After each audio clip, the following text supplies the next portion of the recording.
Today, peace can be established only if all requirements of justice are met for the enemy, not only in wars against religious extremists, but also in all other wars, and only such peace is long-lasting. In the last century, 2 world wars were fought. Whatever the causes were, if we look deeply, only one cause stands out, and it is that justice was not properly administered in the first instance. As a reaction, what was considered to be an extinguished fire turned out to be cinders that kept on burning slowly, eventually bursting into flames and enveloping the whole world as a second time. Today, restlessness is increasing, and wars and actions to maintain peace are becoming the forerunners for another world war. Moreover, the present economic and social problems will be a source of aggravating the situation. The Holy Quran has given some golden principles for establishing peace in the world. It is an established fact that greed causes enmity to grow. Sometimes it manifests itself in territorial expansion or the seizing of the natural resources, or indeed in impressing the superiority of some upon others. This leads to cruelty, whether it is at the hands of merciless despots who usurp the right of people and prove their supremacy in pursuit of their vested interests, or it is at the hands of an invading force. Sometimes the cries and anguish of the cruelly treated people call out to the outside world. But be that as it may, we have been taught the following golden principle by the Holy Prophet of Islam, which is help both the afflicted and the cruel. The companions of the Prophet inquired that whereas they could understand helping the afflicted, how could they help a cruel person? The Prophet responded by saying, by stopping his hand from committing cruelty, because his excess in cruelty will make him worthy of God's punishment. So out of mercy, you try to save him. This principle extends beyond the smallest fibers of society to the international level. In this connection, the Holy Quran says, and if two parties of believers fight against each other, make peace between them. Then if after that one of them transgress against the other, fight the party that transgresses until it returns to the command of Allah. Then if it returns, make peace between them with equity and act justly. Verily Allah loves the just.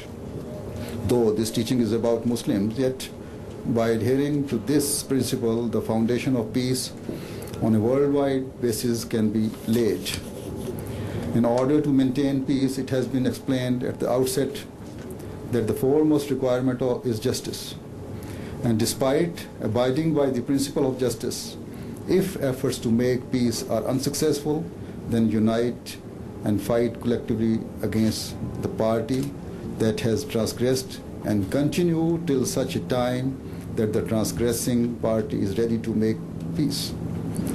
Once the transgressing party is ready to make peace, the requirement of justice is do not seek revenge, do not impose restrictions or embargoes. By all means, keep an eye on the transgressor, but at the same time, try and improve his situation. In order to end the unrest prevalent in some countries of the world today, and unfortunately some Muslim countries are prominent amongst them, it should be analyzed in particular by those nations that have the power to veto, to determine whether or not justice has been properly dispensed. Whenever help is needed, the hands are stretched towards the powerful nations. As I stated before, we bear testimony to the fact that the history of the British government has always upheld justice, and this has encouraged me to draw your attention to some of these matters. Another principle that we have been taught for restoring peace in the world is not to eye covetously the wealth of others.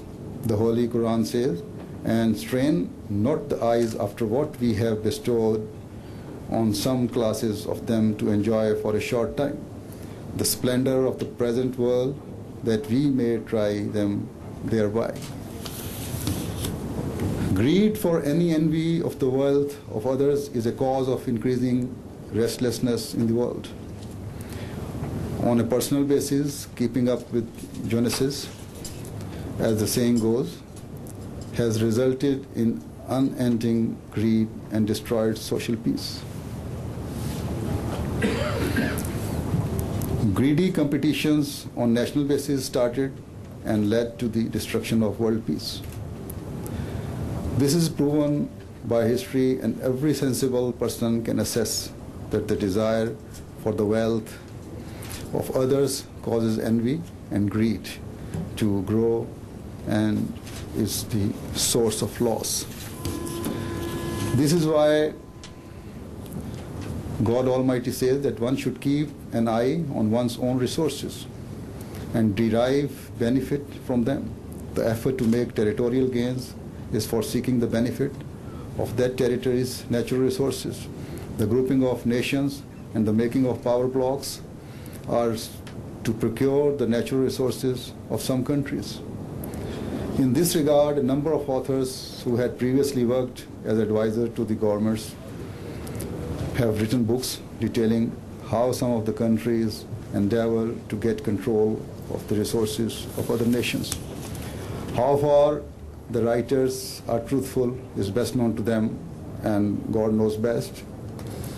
But the situation that emerges from reading these accounts causes serious anguish in the hearts of those who are loyal to their poor countries, and a major reason for the growth in terrorism and the race for weapons of mass destruction. Nowadays, the world considers itself more sober, conscious, and educated than in the past. Even in the poor countries, there are such intelligent souls who have greatly excelled in education in their respective fields. Highly intellectual minds work together in large research centers of the world. Under such circumstances, one should have imagined that people would have joined together and tried jointly to end the wrong ways of thinking and the follies of the past that had resulted in animosities and had led to horrific wars. The God-given intellect and scientific progress should have been used for the betterment of humanity and for devising permissible methods of deriving benefits from one another's resources. God has bestowed each and every country with natural resources that should have been fully utilized to turn the world into a heaven of peace. God has gifted many countries with an excellent climate and environment for growing different crops. Had proper planning been adopted to use modern technology for agriculture, the economy would have strengthened and hunger could have been eliminated from the earth.